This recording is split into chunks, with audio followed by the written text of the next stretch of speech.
प्रणाम। आज की कहानी का शीर्षक है सुनहरा अखरोट। यह एक अफ्रीकी लोक कथा है। बहुत दिनों की बात है। किसी गांव में एक लोहार और उसकी पत्नी रहते थे। उन्हें धन दौलत किसी चीज की कमी नहीं थी। दुख सिर्फ यह था कि उनकी कोई संतान नहीं थी। एक रात लोहार की पत्नी ने सपना देखा। उसे एक घने जंगल में एक पेड़ दिखाई दिया जिसकी टहनी फल के बोझ से झुक चुकी थी। इस टहनी पर एक बड़ा सा सुनहरा अखरोट लटक रहा था। जब वह यह सपना बराबर 3 रात तक देखती रही, तब उसने अपने पति से कहा, तुम जंगल में जाओ और मुझे वह सुनहरा अखरोट ला कर दो। लोहार को इस बात पर विश्वास तो नहीं आया, पर वह चल पड़ा। चलते चलते आखिर वह एक घने जंगल के बीच में पहुंच गया। वहां उसे वही पेड़ नजर आया जिसकी टहनी झुकी हुई थी और उस पर सुनहरा अखरोट लटक रहा था। ज्यों ही उसने हाथ बढ़ाकर टहनी से अखरोट तोड़ा, पास से एक गिलहरी क्रोध से भरकर बोल उठी, तुमने यह अखरोट तोड़ने का साहस कैसे किया? वह गिलहरी कोई साधारण गिलहरी नहीं थी। उसके बाल बर्फ की तरह सफेद थे और गले में सुनहरे अखरोटों की एक माला थी। जंगल की महारानी, आप मुझसे नाराज मत हो, लोहार ने विनम्रता से कहा। मुझे मालूम नहीं था कि इसे तोड़ने की मनाही है। मैं इसे अपनी बीमार बीबी को देना चाहता था। गिलहरी बोली, तुमने सच बात कह दी, इसलिए मैं यह अखरोट तुम्हें उपहार में देती हूँ। अपनी पत्नी से कहना कि वह इसका गूदा खाकर खोल रख छोड़े। तुम्हारे घर में 2 जुड़वा लड़के होंगे। जब उनकी उम्र 20 साल हो जाए तो उन्हें आधा आधा खोल दे देना। वे दोनों जंगल में चले आए और जहाँ पेड़ पर हुद हुद की ठक ठक सुने, वहां से खोल धरती पर फेंक दें। तब उन दोनों के भाग्य का निर्णय हो जाएगा। सफेद गिलहरी ने जैसा कहा वैसा ही हुआ। लोहार पत्नी के जुड़वा लड़के हुए, लेकिन दोनों रंग रूप में एक दूसरे से काफी भिन्न थे। एक लड़के की आंखें गहरी स्याही थी, जबकि दूसरे की भूरी थी। धीरे धीरे दोनों जवान हो गए। दोनों सुंदर सुडौल थे, लेकिन काली आंखों वाला लड़का स्वभाव से क्रूर और निष्ठुर था और भूरी आंखों वाला सहृदय और दयालु। जब वो 20 साल के हुए तो पिता को याद आया कि उन्हें अखरोट का आधा आधा खोल देना है। लड़के जंगल में चले गए। ज्यों ही हुदहुद के ठक ठक की आवाज कान में पड़ी, उन्होंने वे खोल धरती पर फेंक दिए और दूसरे ही क्षण अपने आप को एक कलकल करती हुई स्रोत के किनारे खड़ा पाया। सफेद गिलहरी उनके सामने एक टहनी पर बैठी थी। नीचे एक पेड़ के ठूंठ पर 2 अखरोट पड़े थे। उनमें से एक सादा और खुरदुरा था और दूसरा खूब चमक रहा था। गिलहरी बोली, अपनी मर्जी का एक एक उठा लो, पर उतावले मत बनो, क्योंकि इससे तुम्हारी किस्मत का फैसला होगा। काली आंखों वाले लड़के से ना रहा गया। वह तुरंत झपटा और उसने चमकता हुआ अखरोट उठा लिया। खुरदुरा अखरोट उसके दूसरे भाई के हाथ लगा। सफेद गिलहरी ने कहा, अब अपना अपना अखरोट तोड़ो, जो कुछ निकले उसी पर संतोष करो, क्योंकि इसमें किसी तीसरे का दखल नहीं है।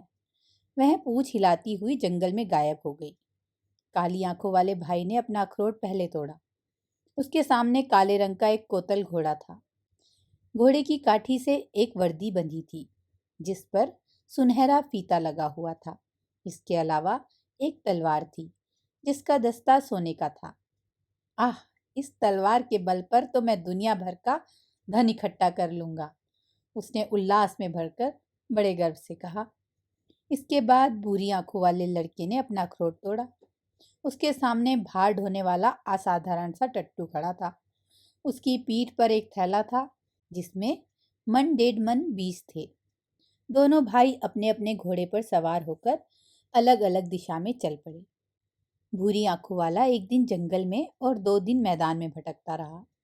तीसरे दिन शाम को वह एक गांव में पहुंचा और रात बिताने का कोई ठिकाना ढूंढने लगा। जब वह एक झोपड़ी के सामने जाकर रुका, तो एक किसान ने बाहर आकर उसका स्वागत किया और विनम्रता पूर्वक कहा, आप खुशी से हमारे पास ठहर सकते हैं। हमें खेद है कि हम आपकी अधिक सेवा नहीं कर पाएंगे। एक डाकू हमारी फसलें लूट कर ले गया। आपने उसे पकड़ा क्यों नहीं? भूरी आंखों वाले लड़के ने पूछा। किसान ने उत्तर दिया, हम कैसे पकड़ें? वह आदमी थोड़े है, वह तो गर्म हवा है जो फसलें झुलसा देती है। वह अपने बीज का थैला सिरहाने रखकर किसान के आंगन में लेट गया। उसे यूं महसूस हुआ कि बीज हिल रहे हैं।